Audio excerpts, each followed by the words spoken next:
কোরআনের কিছু আয়াত আছে সবাই নিতে পারে না। কোন কোন আয়াত আছে শুনলে মানুষ মনে করে যে কোরআন তো আমার জন্যই নাজিল হয়েছে, আর কোন কোন আয়াত আছে শুনলে মানুষ মনে করে এই আয়াতটা নাজিল করার কি দরকার ছিল। নাউজুবিল্লাহ। এখন এই যুগ চলতেছে, সব মানতে রাজি। কিসের পর্দা? পর্দার কি দরকার? সব মানি কোরআনের। জাকাত ভিত্তিক, কিসের জাকাত? জাকাত দেওয়ার কি দরকার? সব মানি। চোরের আবার হাত কাটতে হবে কেন? মানবতা বিরোধী কাজ। সব মানি কোরআনের। ব্যভিচার করলে রজম কেন করতে হবে? এটা তো বর্বর মধ্যযুগীয় আইন। কথা বুঝতে পারেন না? কোরআনের সবাই নিতে পারে পারে না। কোরআনে 400 থেকে 450 জায়গায় আছে যে আল্লাহ রাব্বুল আলামিনের দিন প্রতিষ্ঠার জন্য তোমরা দাওয়াতের পাশাপাশি জিহাদ করো। কি করো? ওই শব্দ নিতেই পারে না মানুষ। শুনলেই যারা ইসলামের বিরুদ্ধে আছে, সরাসরি বিরুদ্ধে আছে, ওরা তো এমনি নিতে পারেই না, এটা আলাদা বিষয়। যারা দাড়ি টুপিওয়ালা কালিমা পড়া কিছু মুসলমান আছে, মুনাফেক নামধারী মুসলমান, এরাও নিতে পারে না। দেখেন নাই কি অবস্থাটা হইলো অক্টোবর মাসে, এই যে প্যালেস্টাইন ইস্যু নিয়ে এই প্রকাশ্য একটা জিহাদ চলতেছে ইহুদিদের সাথে, একদম স্পষ্ট। সবাই চিনতেছে কারা হকপন্থী কারা বাতিলপন্থী। একটা মানুষ যে নামাজ পড়ে না সেও চিনতে পারতেছে যে হ্যাঁ এরা জালেম, এরা মাজলুম, তাই না? প্রশাসনের 98% ভাই এটাই বিশ্বাস করে যে ইসরায়েল জালেম, এই ফিলিস্তিনের ভাইরা মাজলুম। অনেক ভাইয়ের সাথে আমাদের দেখা হয়, কথা হয়, চা খাই। আল্লাহ পাক তো একটা জায়গা দিয়েছেন আলহামদুলিল্লাহ মহব্বতের। তারা বলে যে হুজুর, যদি সত্যি আমাদের সুযোগ থাকতো বা আমাদেরকে যদি আল্লাহ পাকে সুযোগ দিতেন, ওই রকম কোনো নেতা আমাদের থাকতো, আমরা সবার আগে গিয়ে ওখানে যুদ্ধ করতাম। তা আমাদের দেশের প্রশাসনের লোকজন বলেছে। কথা বুঝতে পারতেছেন? কিন্তু মুসলমান নামধারী, আলেম নামধারী, কিছু দাড়ি টুপিওয়ালা বুঝতে পারলো না যে ওই ভাইরা মাজলুম আর এরা জালেম। এরকম চলমান তাজা একটা জাজল্যমান ইস্যুতেও ঘুরিয়ে ফিরিয়ে ইনিয়ে বিনিয়ে ইসরায়েলের পক্ষ নেওয়া শুরু করলো। এটা নিয়ে বলতে বলতে আমি ক্লান্ত হয়ে গেছি, আর আমি এগুলো বলতেও চাই না, আমার লজ্জা লাগে। এদের বিরুদ্ধে দু একটা কথা বলতে আমার এনার্জি লস হয় এবং লজ্জাও লাগে। নির্লজ্জ শ্রেণী, নির্লজ্জ। দেখেন সিরাজউদ্দৌলার নাম শুনেছেন? বেচারা পরাজিত হয়েছে। বেচারা কি হয়েছে? কিন্তু লড়াই করে পরাজিত হয়েছে। মীর জাফরের নাম শুনেছেন? ও বেটা ব্রিটেনের হাত ধরে জয়লাভ করেছে, জয়লাভ করে মসনদেও বসেছে, কিন্তু কিয়ামত পর্যন্ত মানুষ গাদ্দারদেরকে মীর জাফর নামে ডাকে। কথা বুঝতে পারেন নাই? তো সবসময় দুনিয়ার সাফল্য, দুনিয়ার বিজয়, দুনিয়ার আধিপত্য সবকিছু না। জনগণ সব বুঝে এখন। বাংলাদেশের ইয়াং জেনারেশন স্পেশালি, তারা অনেক পড়াশোনা করে এখন, বুঝে, আলেমদের সাথে থাকে। হক বাতিল এভাবে আপনি আলাদা করতে পারবেন না। হককে বাতিল, বাতিলকে হক বানাইতে পারবেন না। ইনশাল্লাহ হক হকের জায়গায় স্পষ্ট থাকবে, বাতিল বাতিলের জায়গায় স্পষ্ট থাকবে। এই সময়গুলোতে মানুষ বলেছে যে ভাইরা শিশু হত্যার প্রতিবাদ করতেছে, বোনদের ইজ্জত নিধনের প্রতিবাদ করতেছে, বোম্বিংয়ের প্রতিবাদ করতেছে, এদের আকীদা ঠিক নাই, এদের মানহাজ ঠিক নাই, এরা সঠিক মুসলমান না।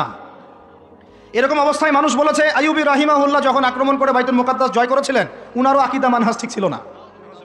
এরকম অবস্থায়ও মানুষ বলেছে বাংলাদেশের মাটিতে বসে দাড়ি টুপিওয়ালা পাগড়ি জুব্বা নিয়ে বলেছে যে হামাস এটা বিচ্ছিন্ন জনগোষ্ঠী এবং ওই নাকি অপরাধী, সক্ষমতা নাই, কেন সে যুদ্ধ করতে গেল।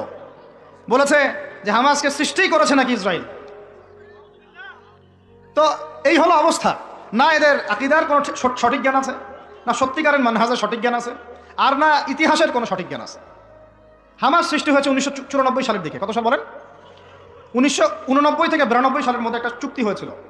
আমি তো বলি আমার সামনে বসান, আর বসতে চাইলে অনলাইনে বাহাসের কথা বলে, তো অনলাইনে না, যদি পান আপনারা ধরে নিয়ে আমাদের মাদ্রাসায় নিয়ে আসবেন। ধরে কি করবেন? আমাদের মাদ্রাসার সামনে বসাই দিবেন।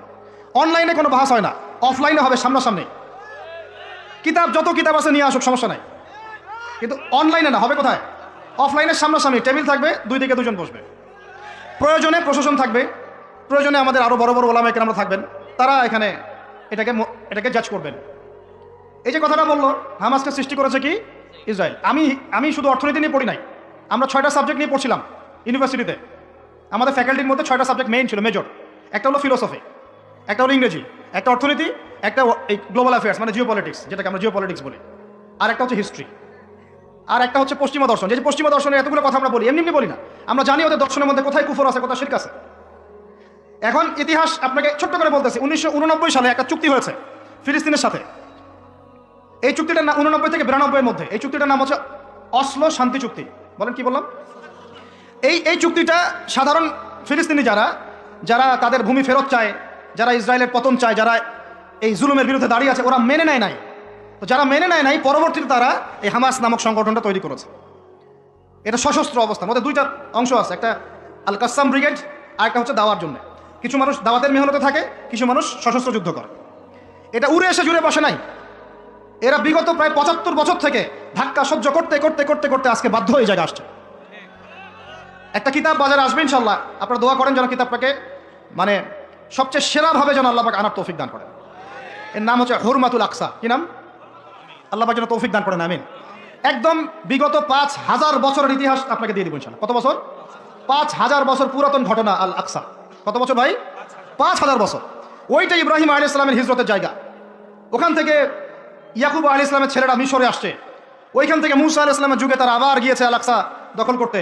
ওইখানে আমালেকা সম্প্রদায়ের সাথে জিহাদ হয়েছে। তালুতের বাহিনীর মধ্যে দাউদ ছিলেন, তিনি জালুতকে পরাজিত করে ওইখানে ইসলামী খেলাফত কায়েম করেছিলেন 40 বছর। তারপরে আসছে সুলাইমান আলাইহিস সালামের 40 বছর। তারপরে ওদেরকে নেবুজাদনেজার বের করে দিয়েছে। তারপরে ঈসা আলাইহিস সালাম আসছেন, ঈসা আলাইহিস সালামকে তারা মানে নাই। আল্লাহ পাক আবার নির্যাতন মানে শাস্তি দিয়েছেন টাইটাসের হাতে, রোমান সেনাপতি টাইটাসের হাতে। তারপরে এরা মদিনায় গিয়ে আকড়াগারে বনু কুরাইজা, বনু কাইনুকা, বনু নাজিরে, খাইবারে এদেরকে আল্লাহ নবী যুদ্ধ করে বের করে দেন। পরে এই 1250 বছর ইসলামী খেলাফতে ওরা জীবনেও বাইতুল মুকাদ্দাসে ঢুকতে পারে নাই। এই 1914 সালে এসে ঢুকছে। কত সালে? 5000 বছরের ইতিহাস তো ভাই আমি 5 মিনিটে বলতে পারবো না, সংক্ষিপ্ত করে বুঝালাম যে 1250 বছর তারা বাইতুল মুকাদ্দাসের আশপাশেও ঘেঁষতে পারে নাই। এই ব্রিটিশদের সহযোগিতা নিয়ে ঢুকেছে 1914 থেকে 18-র মধ্যে, প্রথম বিশ্বযুদ্ধ চলাকালীন, যখন ওসমানীয়রা ব্রিটিশদের বিরুদ্ধে ছিল। উসমানীয়দেরকে পরাজিত করে ওরা এই জায়গাটা দখল করেছে। করার পরে ওই জায়গায় কিন্তু দেখেন জায়গা দখল করে ব্রিটেন ওখানে থাকে নাই, ওই ইহুদিদেরকে জায়গা দিয়ে দিয়েছে। রহস্যজনক না? এত যুদ্ধ করে সে জায়গাটা লিবারেট করলো, করে নিজে থাকে নাই, ইহুদিদেরকে থাকতে দিল। এই যে বলেছি বাদহুম আউলিয়াউ বাদ, এরা একে অপরের বন্ধু।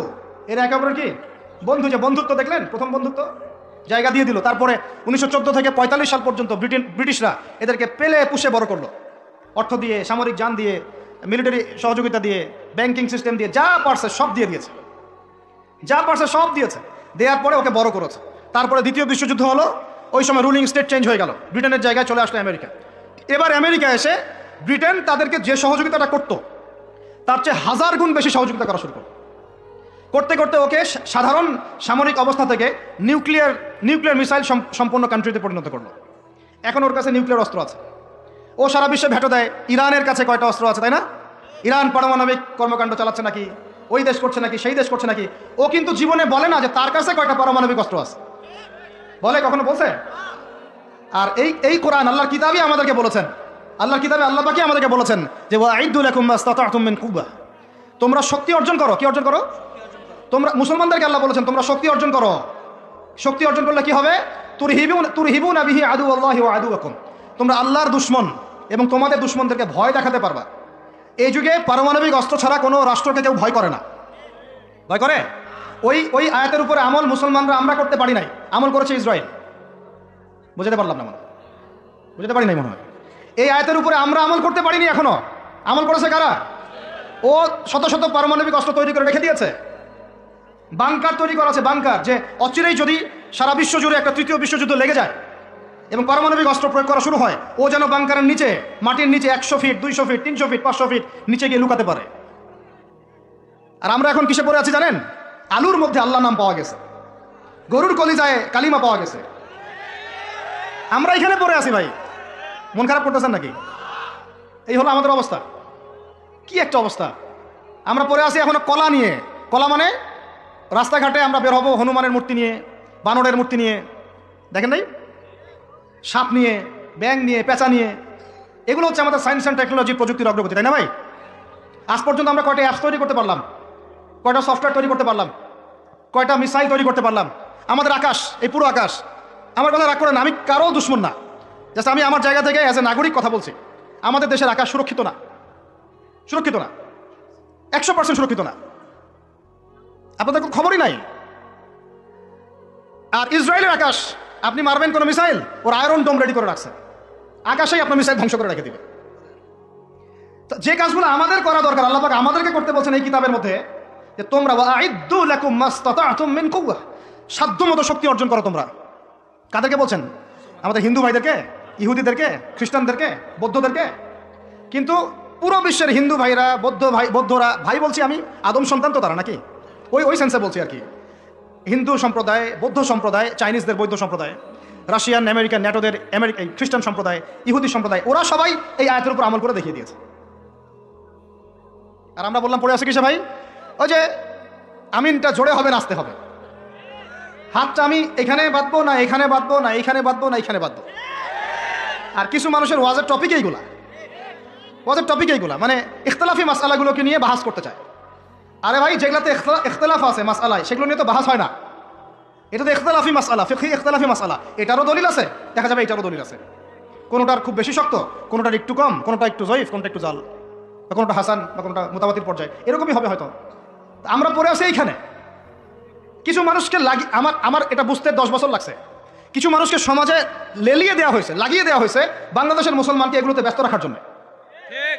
তোমাদের চোখ খুলো, তোমরা তোমাদের আকলের দরজা খুলো, যুবক ভাইরা তোমরা চোখ খুলো, কলবের দরজা খুলো, বড়রা আপনারা চোখ খুলেন। এদেরকে লাগিয়ে দেওয়া হয়েছে মুসলমানদের মধ্যে এই সিলি বিষয়গুলোকে নিয়ে দ্বন্দ্ব সৃষ্টি করার জন্য। এইগুলো নিয়ে মসজিদ ভাগ করে ফেলতেছে, মাদ্রাসা ভাগ করে ফেলতেছে। ফরজ ঐক্য নষ্ট করে হলেও মুস্তাহাব প্রতিষ্ঠা করতে হবে, ফরজ ঐক্য নষ্ট করে হলেও মুস্তাহাব প্রতিষ্ঠা করতে চাচ্ছে। কি একটা অবস্থা, বলেন ইন্না লিল্লাহি ওয়া ইন্না ইলাইহি রাজিউন। যখন মানুষের ঐক্যবদ্ধ হওয়া উচিত, আমাদেরকে ওদের সাথে লড়াই না করি সমকক্ষ হওয়া দরকার, যে শক্তিতে, অর্থনীতিতে, সমরনীতিতে সব দিক থেকে আমরা সমমানের, ওরা আমাদের দিকে চোখ রাখাতে পারবে না, এগুলো নিয়ে ভাবা দরকার। আমরা পড়ে আছি এখন এগুলো নিয়ে। এদিকে অর্থনীতিতে সুদ খাচ্ছি দিব্যি, আল্লাহর আইন একটাও বাস্তবায়ন করতে পারতেছি না আমরা, ঐক্য বিনষ্ট হয়ে যাচ্ছে। ওলামায়ে কেরামের সংখ্যা কম, এই চেয়ারে বসার মানুষদের সংখ্যা কম, আমাদেরকে এখন বসতে হয়, আমরা আল্লাহর কাছে কান্নাকাটি করি যেটা কি হচ্ছে, আমি কি নিয়ামত পাচ্ছি না ফিতনায় পড়ে আছি? আমি কি আল্লাহ নিয়ামত প্রাপ্ত বান্দা না ফিতনায় নিপতিত হলাম? স্টেজ ভর্তি ওলামায়ে কেরাম বসে থাকেন, বড় বড় মুহাক্কিক আলেমরা, আমাকে কথা বলতে হচ্ছে, আমি না নাদান নগণ্য বান্দা, তাহলে আমি কি ফিতনায় পড়ে আছি না আল্লাহ পাক আমাকে নিয়ামত দিয়েছেন? এটাই ভাবতে কুলকিনাটা পাচ্ছি না আমরা। এই চেয়ারগুলোতে আপনাদেরকে বসতে হবে না? শুধু কি আলেম ওলামারাই দায়িত্ব পালন করবেন? আপনাদেরকে পড়াশোনা করতে হবে না? আলেম তৈরি করতে হবে না? শিক্ষা নিচ্ছেন, প্রথমেই বললাম 20 বছর পড়তেছেন, কোরআনের বালাই নাই, হাদিসের বালাই নাই, নৈতিকতার বালাই নাই, মেয়েদের সাথে ফ্রি মিক্সিং, অ্যাফেয়ার্স, হারাম relation, PUBG, free fire, TikTok, এগুলাই। তো এই জেনারেশনটাকে দিয়ে আমি কেমন করে দিন প্রতিষ্ঠার দিকে কথা বলতে পারি? আমার কথা রাগ করতেছে নাকি ভাই? আমি একটু কাঠখোট্টা মানুষ আর খোলামেলা কথা বলি, এটা আমার দোষ। তবে এই দোষটা নিয়ে আমি আল্লাহর পথে কাজ করতে চাই, কারণ সবসময় নরম নরম সুরের কথায় ওয়াজে কাজ হয় না। নরম নরম কথা বলার সময় শেষ হয়ে গেছে। এখন হকার বাতিল স্পষ্ট করতে হবে, তবে হিকমার সাথে, প্রজ্ঞার সাথে। যে আয়াতে আমাদেরকে আল্লাহ পাক আমল করতে বলেছেন, সেই আয়াতে আমল করতেছে এখন সারা বিশ্বের ইহুদি শক্তি, খ্রিস্টান শক্তি, অন্যান্য শক্তিরা। যুবকরা শুনেন, আল্লাহ পাক বলেছেন লাতাজিদান্না আশাদ্দান নাস আদাওয়াতাল লিল্লাযিনা আমানুল ইয়াহুদ ওয়াল্লাযিনা আশরাকু। এই আয়াত আপনারা নিতে পারবেন না আমি জানি। আল্লাহ পাক বলছেন, হে মুসলমানরা শুনো, আমরা তো মুসলমান নাকি? হে মুমিনরা শুনো। আগে শুনেছেন ইহুদি নাসারাদেরকে বন্ধুরূপে গ্রহণ করতে নিষেধ করা হয়েছে। আগে শুনেছেন ওরা একে অপরের বন্ধু। আগে শুনেছেন যে ওরা ততক্ষণ সন্তুষ্ট হবে না যতক্ষণ না তারা আপনাকে ওদের ধর্মের দীক্ষিত করছে। এবার আল্লাহ পাক বলছেন, মানুষের মধ্যে, হে মুসলমানরা, তোমাদের সাথে যারা শত্রুতা করে, মানুষের মধ্যে তোমাদের সাথে সবচেয়ে বেশি শত্রুতা রাখে যারা, তারা হলো 2 শ্রেণীর মানুষ। কয় শ্রেণী? এক শ্রেণী হচ্ছে আল ইয়াহুদ, এক শ্রেণী ইহুদি, মানে ওই যে আমাদের বোনদেরকে ধর্ষণ করছে ফিলিস্তিনে, আমাদের ভাইদেরকে বোম মারছে যারা, বাচ্চাদেরকে বোম মারছে যারা, এরা তোমাদের সাথে সবচেয়ে বেশি শত্রুতা রাখে। আর এক শ্রেণী আছে ওয়াল্লাযীনা আশরাকু, ওয়াল্লাযীনা, যারা শিরক করে, মুশরিক। আর আমাদের চারপাশে মুশরিকরা আছে না নাই? আমাদের একজন শ্রদ্ধেয় আলেম, আল্লাহ পাক তাকে নেখায় দারাজ করেন, দীর্ঘ নেখায় দারাজ করেন, উলামা সম্মেলনে বলেছিলেন যে ফিলিস্তিনের ভাইরা আক্রান্ত হলে এদিক ওদিকে যাওয়ার সুযোগ আছে, কমপক্ষে মিশর, জর্ডান ইত্যাদি তারা চেষ্টা করতে পারে। মুসলমানদের উপর যদি, বাংলাদেশের মুসলমানদের যদি আল্লাহ না করুক কখনো কোনো সমস্যা আসে, বাংলার মুসলমানরা যাবে কোথায়? চতুর্দিক থেকে বেষ্টিত আছে। 2 শ্রেণীর মানুষ তোমাদের সাথে সবচেয়ে বেশি শত্রুতা রাখে। কে বলেছেন? আল্লাহ পাক, আল্লাহর কালাম, সূরা মাইদা পড়ে দেখেন। কোন সূরা? মাইদা পড়ে দেখেন। এক শ্রেণী ইহুদি, এক শ্রেণী মুশরিক। এখন সারা বিশ্বে ইহুদি আর মুশরিকরা একে অপরের সবচেয়ে ঘনিষ্ঠ বন্ধু। এখন বুঝেন ওয়ার্ল্ড অ্যাফেয়ার্স কিভাবে ডিল হচ্ছে। কোরআন একদম জাজল্যমান, মনে হচ্ছে এখনই আয়াত নাজিল হলো। এখন আমাদের উপর যদি আল্লাহ না করুক কোনো সমস্যা আসে, আমরা যাবো কোথায়?